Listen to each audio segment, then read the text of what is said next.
Assalamualaikum warahmatullahi wabarakatuh. Halo semuanya, nama saya Mia Aprilia dari Prodi PG PAUD, NIM 1862150. Di sini saya akan mempresentasikan tentang geopolitik Indonesia. Pengertian geopolitik Indonesia. Geopolitik secara etimologi berasal dari kata geo, bahasa Yunani, yang berarti bumi yang menjadi wilayah hidup.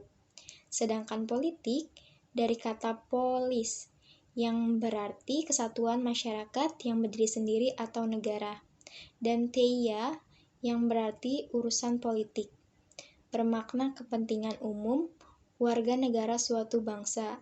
Sunarso 2006, 165. Sebagai acuan bersama, geopolitik dimaknai sebagai ilmu penyelenggaraan negara yang setiap kebijakannya dikaitkan dengan masalah-masalah geografi wilayah atau tempat tinggal suatu bangsa. Dengan demikian, geografi bersangkut paut dengan interrelasi antara manusia dengan lingkungan tempat hidupnya, sedangkan politik selalu berhubungan dengan kekuasaan atau pemerintahan. Asal istilah geopolitik menurut para ahli. Istilah geopolitik semula diartikan oleh Friedrich Rachel 1844-1904 sebagai ilmu bumi politik, political geography. Istilah ini kemudian dikembangkan dan diperluas oleh sarjana ilmu politik Swedia Rudolf Klejaland 1864-1922 dan Karl Haushofer 1869-1964 dari Jerman menjadi geographical politik dan disingkat geopolitik. Perbedaan dari dulu istilah di atas terletak pada titik perhatian tekanannya. Apakah pada bidang geografi ataukah politik? Ilmu bumi politik, political geography, mempelajari fenomena geografi dari aspek politik, sedangkan geopolitik mempelajari fenomena politik dari aspek geografi. Perkembangan geopolitik di Indonesia. Perkembangan geopolitik Indonesia sudah mulai oleh para pendiri bangsa melalui ikrar Sumpah Pemuda Satu Nusa yang berarti keutuhan wilayah Nusantara. Satu bangsa yang merupakan landasan kebangsaan Indonesia, satu bahasa yang merupakan faktor pemersatu seluruh wilayah Nusantara beserta isinya. Rasa kebangsaan merupakan perekat persatuan dan kesatuan, baik dalam makna spirit maupun moral, sehingga membantu meniadakan adanya perbedaan fisik yang disebabkan adanya perbedaan letak geografi. Kondisi geografis suatu negara atau wilayah menjadi sangat penting dan menjadi pertimbangan pokok berbagai kebijakan, termasuk juga dalam merumuskan kebijakan keamanan nasional atau keamanan manusia. Berbagai bencana alam yang terjadi seperti angin puting beliung, gempa bumi, tsunami, adalah beberapa ancaman terhadap manusia yang sebagian besar diantaranya ditentukan oleh kondisi geografis. Unsur geopolitik Indonesia. Yang pertama adalah wadah atau kontur. Wadah kehidupan bermasyarakat, berbangsa, dan bernegara meliputi seluruh wilayah Indonesia yang memiliki sifat Nusantara, dengan kekayaan alam dan penduduk serta keanekaragam budaya.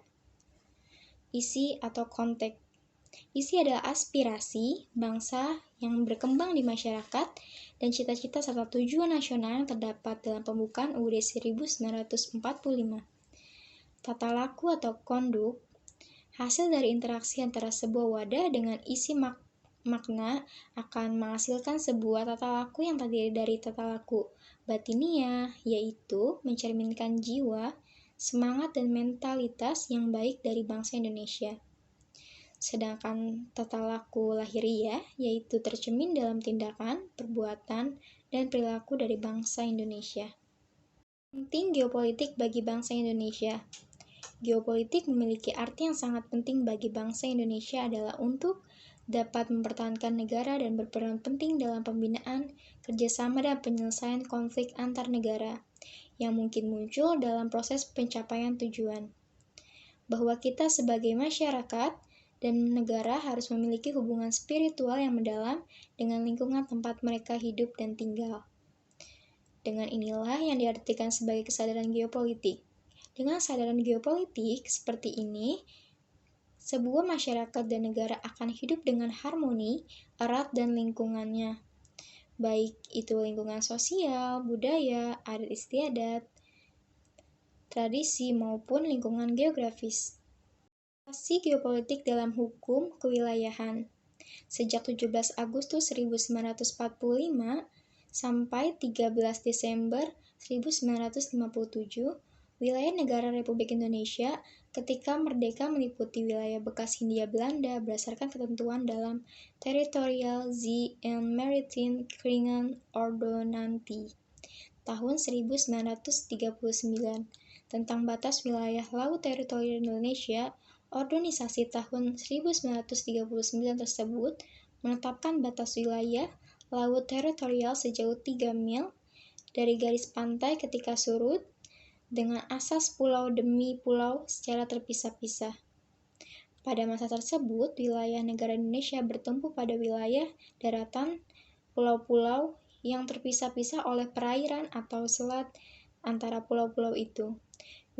Wilayah laut teritorial masih sangat sedikit, karena setiap pulau hanya ditambah perairan sejauh 3 mil di sekelilingnya. Sebagian besar wilayah perairan dalam pulau-pulau merupakan perairan bebas. Hal ini tentu tidak sesuai dengan kepentingan keselamatan dan keamanan negara Kesatuan Republik Indonesia.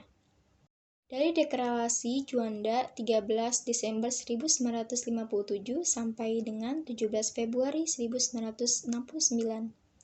Untuk mengatur lalu lintas perairan, maka dikeluarkan Peraturan Pemerintah Nomor 8 Tahun 1962 tentang lalu lintas damai di perairan pedalaman Indonesia, meliputi semua pelayaran dari laut bebas ke suatu pelabuhan Indonesia, semua pelayaran dari pelabuhan Indonesia ke laut bebas, semua pelayaran dari dan ke laut bebas dengan melintasi perairan Indonesia.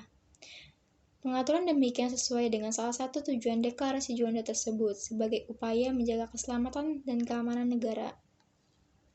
17 Desember 1969, Deklarasi Landas Kontinen sampai sekarang. Deklarasi tentang landas kontinen negara Republik Indonesia merupakan konsep politik yang berdasarkan konsep wilayah. Deklarasi dipandang pula sebagai upaya mengesahkan wawasan Nusantara. Di samping dipandang pula sebagai upaya untuk mewujudkan pasal 33 ayat 3 UUD 1945. Konsekuensinya bahwa sumber kekayaan alam dalam landas kontinen Indonesia adalah milik eksklusif negara. Asas pokok yang termuat di dalam deklarasi tentang landas kontinen adalah sebagai berikut. Segala kekayaan alam yang terdapat dalam landas kontinen Indonesia adalah milik eksklusif negara Republik Indonesia. Jika tidak ada garis batas, maka landas kontinen adalah suatu garis yang ditarik tengah-tengah antara pulau terluar di Indonesia dengan wilayah terluar negara tetangga. Klaim tersebut tidak mempengaruhi sifat serta status dari perairan di atas landas kontinen Indonesia maupun udara di atasnya. Demi kepastian hukum dan untuk mendukung kebijakan pemerintah, asas-asas pokok tersebut dituangkan dalam Undang-Undang Nomor 1 Tahun 1973 tentang Landas Kontinen Indonesia. Di samping itu, UU ini juga memberikan dasar bagi pengaturan eksplorasi serta penyidikan ilmiah atas kekayaan alam di landas kontinen dan masalah-masalah yang ditimbulkan. Zona Ekonomi Eksklusif (ZEE). Pengumuman pemerintah negara tentang Zona Ekonomi Eksklusif terjadi pada 21 Maret 1980. Batas ZEE adalah sekitar 200 mil yang dihitung dari garis dasar laut wilayah Indonesia. Alasan-alasan yang mendorong pemerintah mengumumkan ZEE adalah persediaan ikan yang semakin terbatas, kebutuhan untuk membangun nasional Indonesia. ZEE memiliki kekuatan hukum internasional. Melalui perjuangan panjang di forum internasional, akhirnya Konferensi PBB tentang Hukum Laut II di New York 30 April 1982 menerima The United Nations Convention on the Law of the Sea, UNCLOS, yang kemudian ditandatangani pada 10 Desember 1982 di Montego Bay, Jamaika oleh 117 negara termasuk Indonesia. Konvensi tersebut mengakui atas asas-asas negara, kepulauan, serta menetapkan asas-asas pengukuran ZEE. Pemerintah dan DPR RI kemudian menetapkan UU Nomor 5 Tahun 1983 tentang ZEE, serta UU Nomor 17 Tahun 1985 tentang ratifikasi UNCLOS. Sejak 3 Februari 1986, Indonesia telah tercatat sebagai salah satu dari 25 negara yang telah meratifikasinya. Sekian presentasi dari saya, kurang lebihnya saya mohon maaf. Wassalamualaikum warahmatullahi wabarakatuh.